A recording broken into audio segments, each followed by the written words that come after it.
You recently launched the brand new Department 10 range of valve-driven effects pedals. Can you give us some insight to the story behind them? Sure. What is it? What does it? Good question.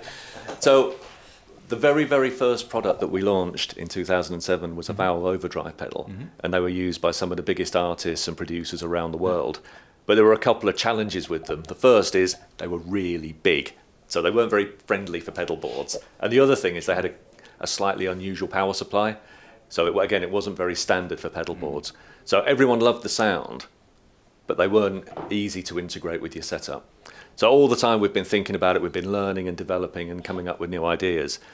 And what we wanted to do is revisit valve overdrive pedals, bring all the new voicing and improvements that we developed along the way, and also make them much more pedal board friendly. So they're smaller, they run on standard 9 volt, so some clever internal circuitry which basically steps it up the internal voltage to over 200 volts.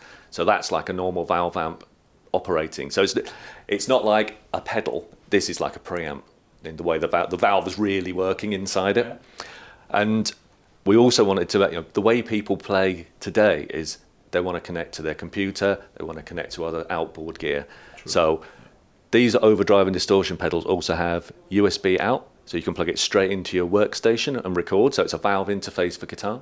They've got DI outs, standard jack outputs, of course, and they've also got our new cab rig technology, which is a really cool piece of software which enables you to, in exact detail, position the microphone, the room, the type of cabinet. So you can deep edit all of these with the free software, and then you can store the 3 that you want to use within the pedal itself.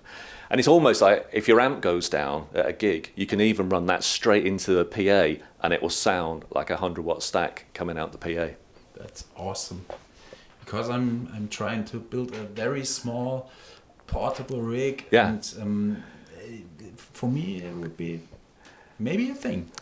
I think it will be a thing. You're gonna love it. Actually, I tried the pedal already, and I really like this. So it's good.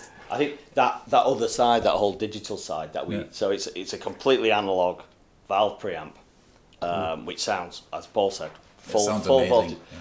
But then it's also got state-of-the-art DSP in there, so it's brand new chipset from one of the biggest manufacturers, very low power, but very powerful in terms of processing power. So it does a lot of stuff, and it's kind of hidden under the hood, but it adds a lot of different functionality. Because that's something that we often hide. So there's so much innovation at Blackstar, and some of it's visible. So ISF, there's a knob on the panel so you can see it. But in every one of our products, there's loads and loads of extra hidden innovation all the time. Every single thing within those has been thought about and tweaked. Even the small amps have like USB out and stuff. And it's, exactly. And it's so important for how people want to play now. It's really interesting as well, the department name.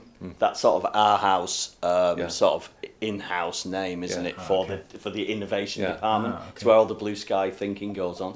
So there's going to be more. So you put all your heart in it and name it. That's where all the new stuff comes from that research.